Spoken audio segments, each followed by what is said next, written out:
it's Paul Sackers, Good News Broadcast. I'm speaking to Dr. Jim King. Hi, Doctor. How are you? I'm fine. How are you, Paul? Real well, thank you. The president of the American Academy of Family Physicians.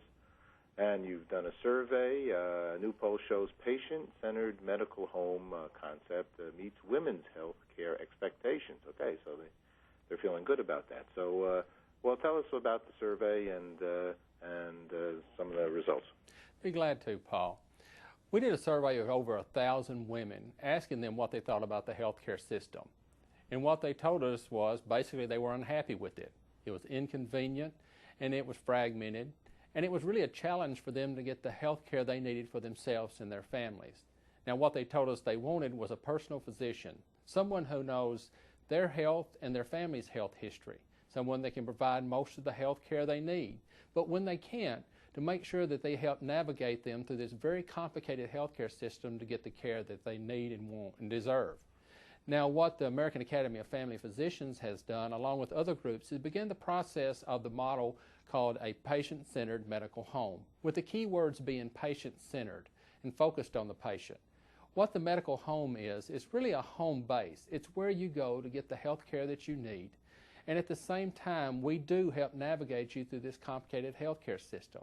It's the place where your health records are, so that we can work with other primary care specialists, we can work with other subspecialists, other healthcare professionals to make sure that you are getting the care that you need.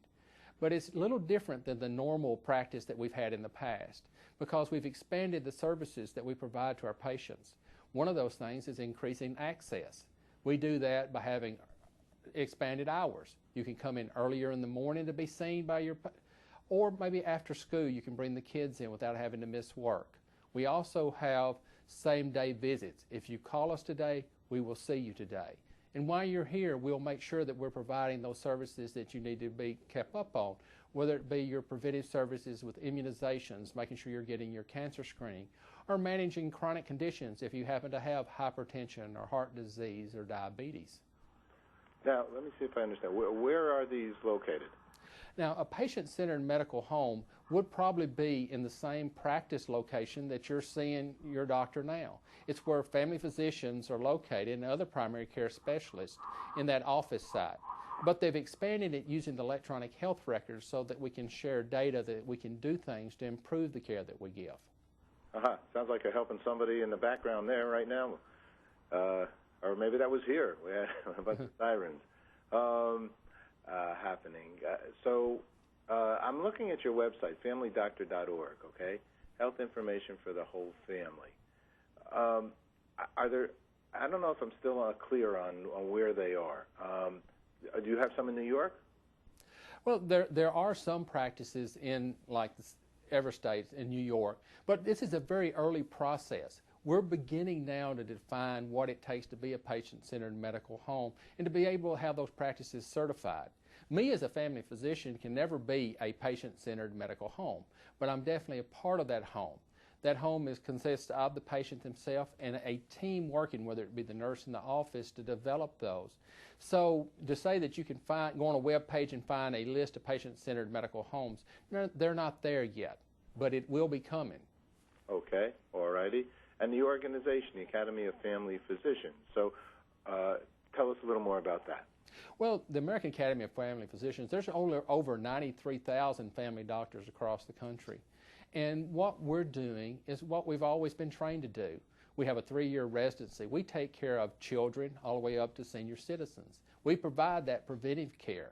In fact, we focus a little different than the other medical specialties. We focus on maintaining and restoring health. A lot of the other specialties, you have to have a disease before you see the doctor. We want to keep you healthy. And in doing that, though, when you do develop a chronic condition, whether it's hypertension, we use electronic health records and flow sheets to manage those conditions better, that we can provide you the higher quality of care that we need to do as family physicians. Now, the good thing about the patient-centered medical home is we've joined on with the other primary care groups, the general internists, the pediatricians, the osteopathic physicians. That represents over 330 doctors across the country that believe this is the direction we need to move in way of providing quality health care for the citizens of this nation. Now, my primary care doctor, okay, the one I go to all the time, and The ones I've gone to most of the time, my entire life, have been, if I think about it, have been internists as part of their specialty. Is that common?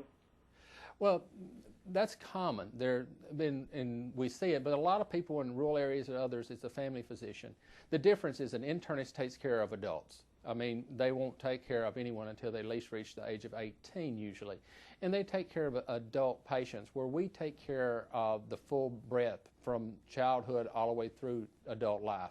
We also deal with other conditions, where it be orthopedics, and we have taken care of minor fractures. We do laceration repairs. We take care of GYN and women's health issues in women.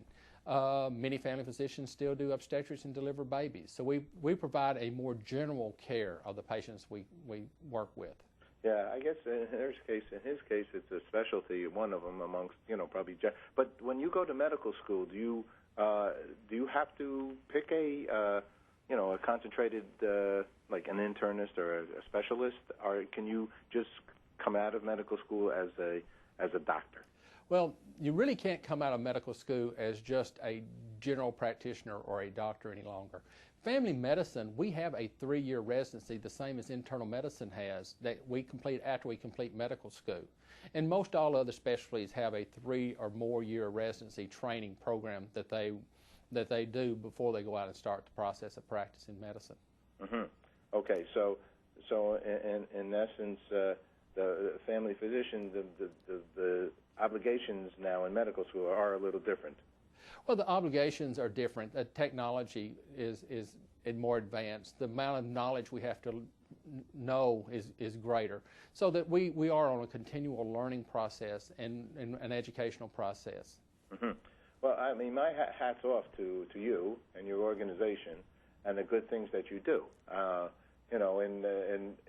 mean, I'm here in the city, but I grew up in a small town outside of the city, and if it wasn't for our family physician, they become like your best friend. I mean, you're opening up, hopefully, and that's probably a wise thing to do. Open up every aspect of your physical and sometimes your mental conditions, right? Well, that's exactly right. In fact, this is a great profession in family medicine. I mean, there's not many that you can just visit with your friends all day and truly make a difference in their life and help them work through problems and keep them as healthy as you can. So family medicine is great. By the way, there are family doctors in New York City as well. Okay. So for more information, people can go to familydoctor.org? Yes, you can go to familydoctor.org and get more information about the patient-centered medical home and family medicine. Okay, and there's a tremendous amount of information here. Oh, my God. Thank you for doing that. That's really great. We should talk about doing some videos with all that stuff. It's great. It's great. Well, good. All right, Doctor, thank you very much. It's a pleasure to speak with you and your organization once again. Thanks for sharing the good news. Thank you. Bye-bye. Bye.